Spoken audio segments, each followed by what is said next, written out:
I listened to Reddit and divorced my husband 6 months ago. I wish I could take it all back.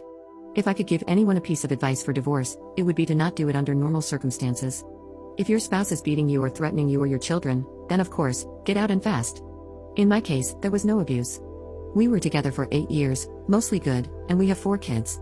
Right around 5 years, I got a promotion at work, and I got it in my head that my husband was dragging me down, or at least holding me back from more success and a better life. We never had a lot of money, but with my promotion, I was now making more than he was. I started working longer hours, and at the same time, his hours were cut, so he was at home more.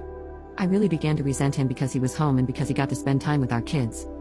Most nights when I got home, they were already getting ready for bed, if not already sleeping. After a few months of my new job, it was clear to me that things were not going well at home without me there. Some nights the dishes weren't done when I got home, or the kids hadn't eaten, or whatever else I could think of to be mad at him about. It really didn't matter. He kept saying that he would try harder, but that it was hard being home all the time. That always made me really mad. For the next couple of years, things kept getting worse. My hours weren't any shorter, and his were on and off full-time. There was no convenient time for him to be working full-time because of my hours, but we also needed the money. Whenever he would tell me that he could get extra hours, I would always complain, and the fewer hours he worked, the more I complained that he wasn't bringing in enough money. Whenever he brought up the contradiction, I would tell him that he needed to figure it out. I knew that it would bother him, so I started saying that a lot and for everything that I could. I really started to resent him, and I pulled away from him. I knew that it was hurting him, but I didn't care. If he didn't want to be hurt, then he would at least try to make me happy. I used that same thing to justify when I started to talk to another guy at work. I thought he was just a friend, but talking at work turned into texting at home, and then pictures and videos, and then trying to sneak some alone time with him. I knew that it was wrong, but it made me feel so alive, and my husband had not made me feel like that in years. I was tired of being unhappy, and I was doing this for me. The worst was the night that I came home at a reasonable time and found that he had cleaned the whole house, cooked the whole family dinner, and picked out a movie for all of us to watch together. This would have made me swoon a couple of years earlier, but that night I couldn't even look at him, and I pretended to be sick. I spent the rest of the night in bed while he waited on me, checked on me, and even made me different food and brought it to me in bed. It made me feel terrible, and then it made me angry that he made me feel that way, and by the end of the night, I was texting with the other guy. Over the next month or two from that night, it did not matter what he did. He was wrong just for breathing most days. He would get so upset with how I was treating him, and I would just wait and egg him on into losing it because I knew it would happen eventually. After most of the fights we had, he would apologize for whatever I told him he did wrong, if there even was something, but I never did. I would usually find a way to make him feel even worse. I knew that I was right because he was wrong, and that was all that mattered to me. I even pretended that I didn't care when he found out about my relationship with the guy from work. It really destroyed me inside to see him holding back tears, but I wasn't going to let him see that. He was at his weakest, and that was when I chose to tell him that I wanted a divorce. I could almost hear his heart shattering inside his chest. He talked and fought and said that we could work through it together.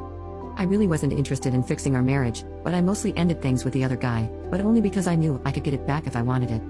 I could see that he was trying, and occasionally I would let him know, but for the most part, I kept being unreasonable to him for any and all reasons that I could think of. I'm not sure how much more the man could have done to make me happy besides finding a job that paid enough for me to not have to work at all. He said that he was looking, but looking and finding are two different things. It was around this time that I discovered this group and a few others. I started posting things about him, from my perspective only, and I got so much positive feedback for how I was feeling that I knew I was right. The more I posted, the more validation that I got. It wasn't just me who knew that he wasn't worth keeping around. I had the whole internet telling me how terrible he is. I started saying awful things to him and even outright ignoring him. I was so confident with mine and everyone else's opinion that I contacted a lawyer and within a couple of weeks had filed for divorce. I continued to use this site and a couple of others to validate my feelings and for encouragement to go through with it, and finally, it was done. It went pretty smoothly. He didn't ask for much besides not getting divorced and trying to work it all out. I didn't care about that, though. He was broken, but I was free. I could do whatever I wanted without feeling any guilt or answering to anybody. It was an amazing feeling of freedom. It didn't last long, though. In the first month after he moved out, I missed garbage day 3 times. There was also rarely a single clean dish, and the laundry sat in piles so long that I had to start doing the sniff test to see if it could be worn again.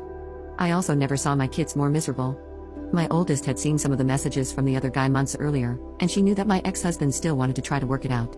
It didn't take her long to stop talking to me at all except to say that she wanted to go to ex-husband's house. The others all told me that they wanted to live with the ex-husband too. I did my best to try to make them happy, but I ended up just buying them toys all the time, and the happiness only lasted minutes. I also had a lot of trouble with work. Being alone, I couldn't work all those extra hours that I was expected to. I finally gave in and started calling ex-husband to watch the kids. He would always come over as soon as he could, and he always asked me if I needed anything. When I would get home, I would find clean dishes and laundry and even dinner sometimes. He would never say too much after I got home. He would just say to call him if I needed anything and leave. One night he took out the garbage and brought it to the curb because it was garbage night and I forgot again. He always looked so sad when it was time to go. Finally, after a couple of months, my friends convinced me to go out on a date.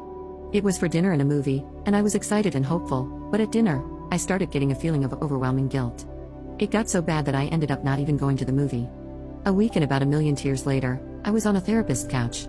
I told her everything that had happened, starting with the promotion that I got at work. She did not agree with me or with any of the encouragement to divorce that I got. I ended up in her office 2 and sometimes 3 times a week, and the more that I talked to prove that I was right, the more that I started to see how wrong I was. It was truly heartbreaking. I don't know if I cried as much in my whole life as I did in the first month in her office. After about $2,000 of therapy sessions, I learned that my ex-husband had his faults, but I figured out that mine were so much worse. I did so many awful things and said awful things that I wouldn't want to be with me, but he did. I still remember him asking me in the meeting with the lawyer to please not go through with it. I did go through with it, though, and later I bragged on here how great it felt. I was so wrong, and now I can see it. A couple of weeks ago, I went outside with him when he was leaving the house. I asked him about getting back together. When he looked at me, his eyes were full of tears, and a couple went down his cheeks. He told me that he didn't know if he could. He said that the pain has been too much for too long and that if we got back together, I might just turn around and do it to him again. He said that he always thought that I would realize how much he loved me and stop, until I signed the divorce papers and let out a big, exaggerated sigh of relief. He said that hurt him more than anything else and that he doesn't know if he can ever trust me again. I don't blame him. I destroyed a man who, looking back, was a great husband. I deprived my kids of having a great father in the house with them, and I took his kids away from him. And me, the one who pushed for the divorce expecting happiness and a life of freedom, spends all my free time sitting at home or sitting on a therapist's couch. Please don't just take the advice of anyone on this site or any other about getting a divorce. If your marriage is bad, look at yourself first and see if you can make changes. This is advice for men and women. Getting divorced is not fun. Being divorced is not fun. And seeing your husband broken and your children never happy because of your actions is the most painful experience that I can imagine. I wish all of you well and hope that you will give your marriages a second chance.